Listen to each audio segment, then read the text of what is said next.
In a universe full of ideas, we draw lightness from the dark to a place where opposites attract. Right meets left, positive touches negative, sparking an explosion of truth. Because politics makes strange bedfellows.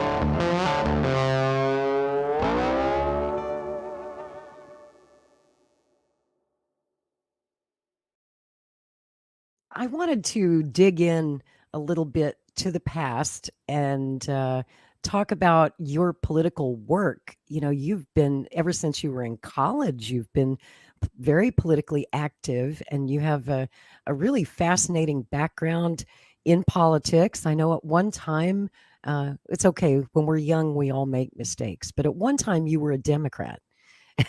Yes. And you used to be Deputy Director of Voter Protection on Terry McAuliffe's gubernatorial campaign, and then you worked on Senator John Kerry's PAC. What was that like? Well, those are the experiences that convinced me to become an independent. Mhm. It was, coming out of college, I really wanted to help make some kind of positive change in our society in the United States, because I thought there's so many kind of obvious solutions and things that should be done that people agree on, across the political spectrum, that aren't done, like ending the wars and putting that money, kind of back into infrastructure or taking it off taxes or whatever. And so, I thought naively that the Democratic Party could be like a venue to do that. And so I got involved with them. I worked on various campaigns and on Kerry's PAC, and then on Bernie Sanders' presidential campaign in 2016, where I was the national political outreach coordinator, reaching out to the superdelegates for him, trying to win Good their luck. support. Yeah, exactly. It was miserable. It was miserable. And then also doing some delegate work at the convention, helping to arrange his political meetings, things like that. And then he asked me to come over to Our Revolution, so I helped found Our Revolution with him after that as well. But that whole experience of how they cheated Bernie in the primary was kind of what told me that party couldn't be reformed. You know, I have to ask, because you were there at the convention in 2016, and I know that Bernie's supporters were not really happy about this nomination of Clinton by acclamation.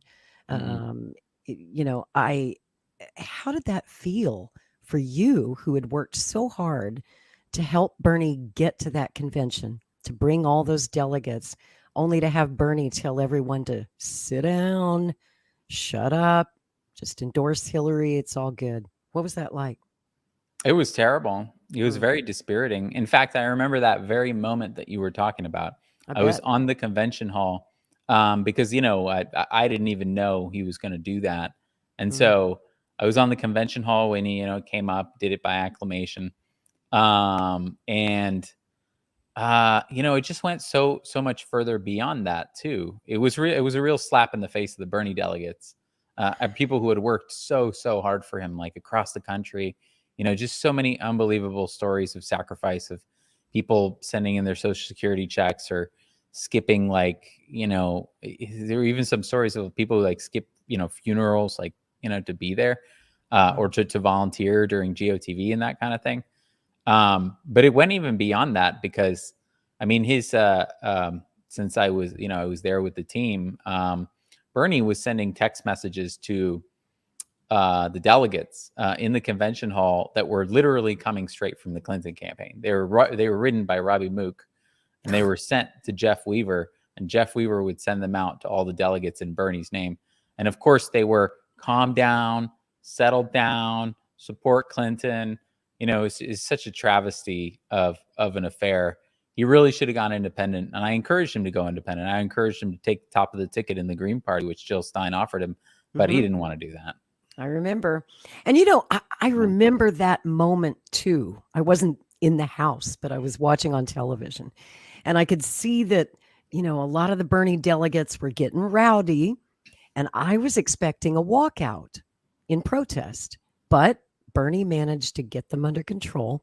Now, after hearing from you, I understand who was really behind that. It was Robbie Mook and, of course, the Clintons. Yeah.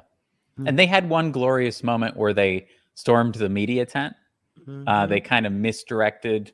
They made it seem like they were going to walk out, but they actually went to the media tent, and it was a good idea because it was captured by all the press there, Mhm. what they were doing. But the DNC had all kinds of shenanigans. They were kicking the Bernie delegates out. They had seat fillers coming in. They were turning off the lights to block the banners and stuff. You know, it was it was terrible. It was an awful production. It was. And yet, what amazes me is that when Bernie ran again 4 years later, a lot of people came back for more abuse. They came back for another round with Bernie, thinking that it was going to be different this time. Can you make that make sense?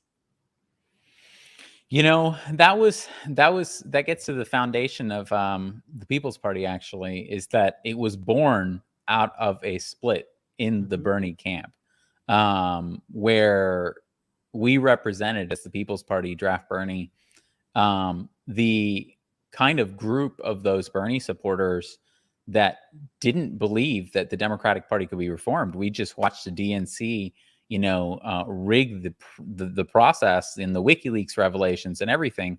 And of course, then we saw the DNC fraud lawsuit, Mhm. and so we said, Bernie, love you, but this party can't be saved. Instead, you should come out and you should run.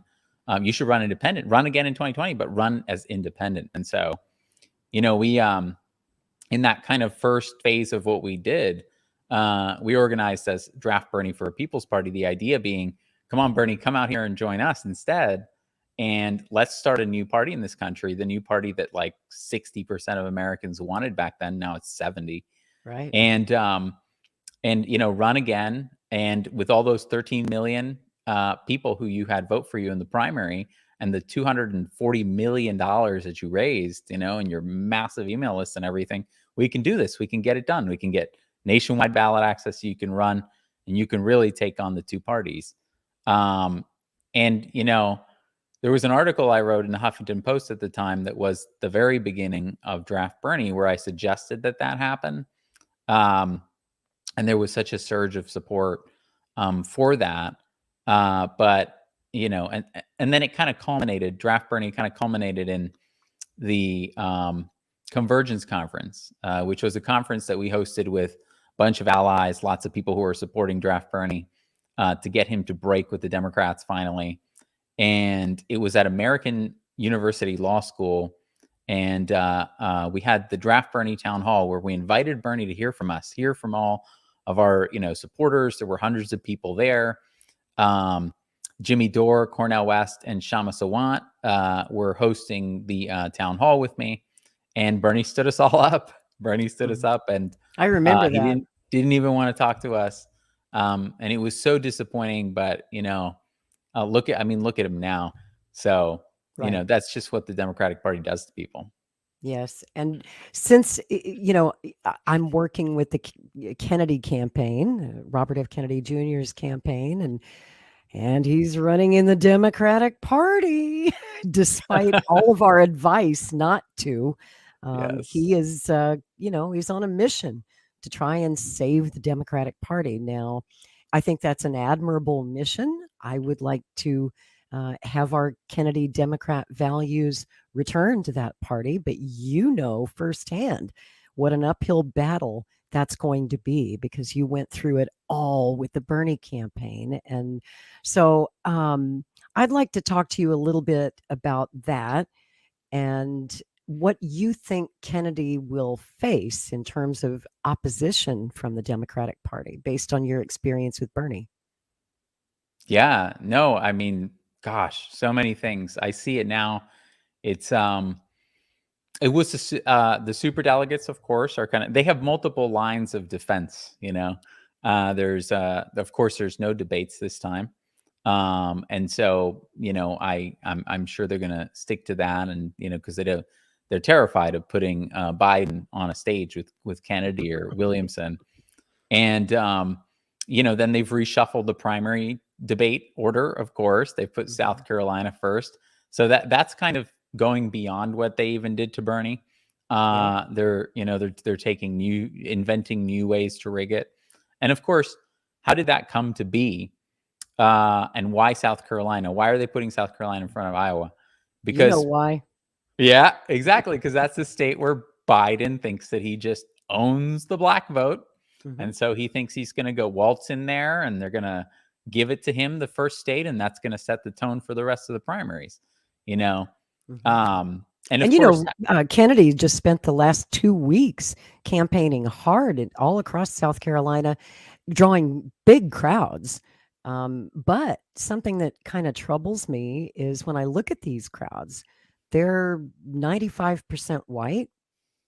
And I don't understand why we're not seeing more black faces in those crowds, because the Kennedys and the black community have been, some of their heroes. They're like gods in parts of this country, certainly down in the South.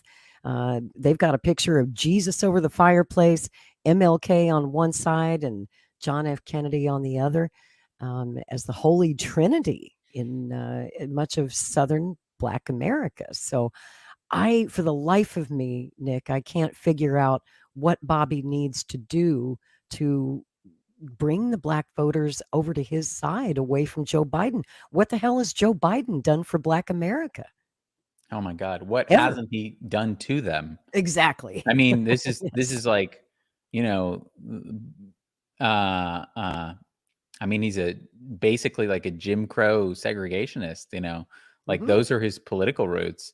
Author of, and massive advocate of, the crime bill in the 90s. The damn bill, to quote Bernie. He wrote the damn bill. Exactly. So it's hard to think of someone like in American politics who is worse, who has done more to harm black people and people of color than Joe Biden.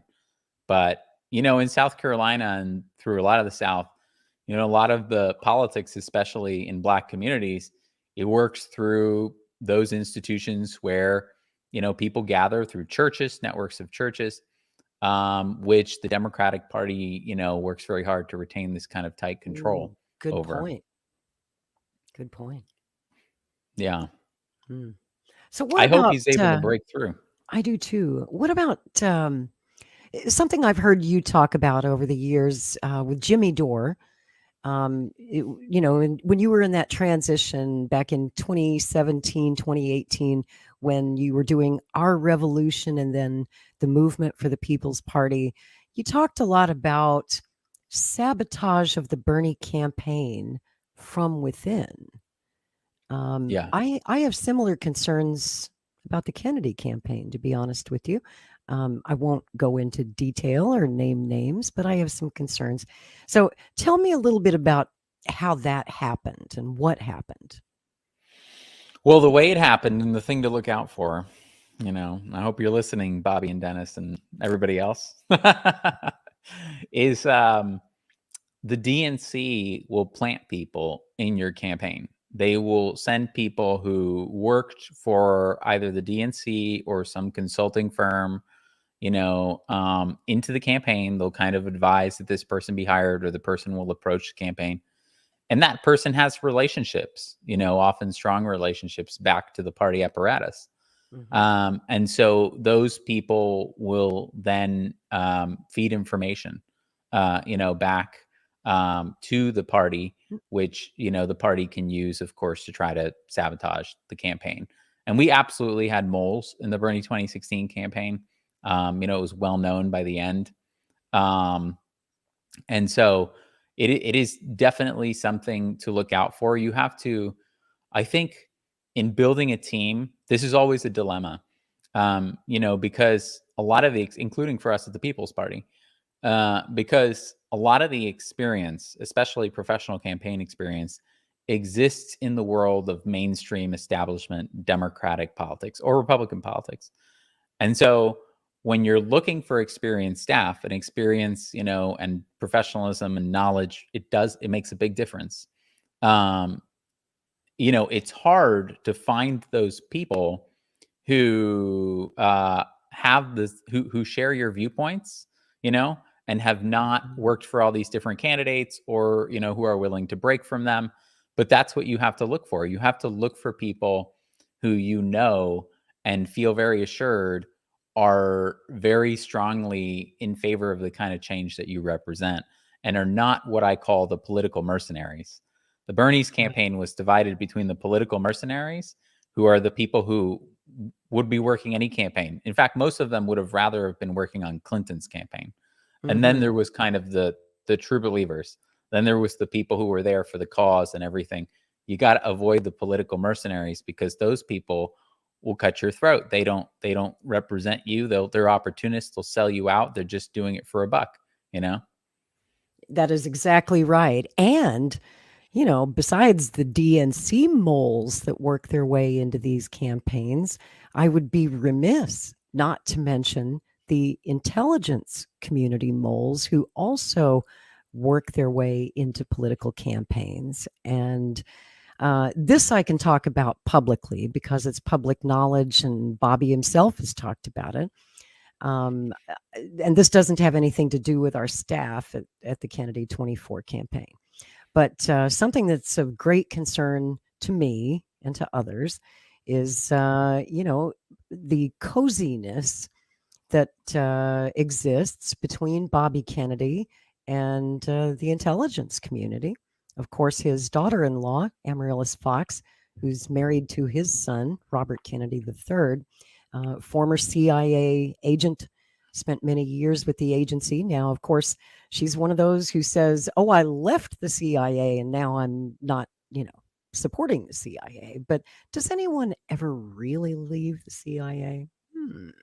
Does anyone ever really leave the DNC? Do their loyalties really change?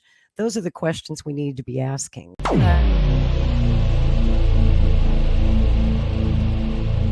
This has been a Maverick Multimedia production.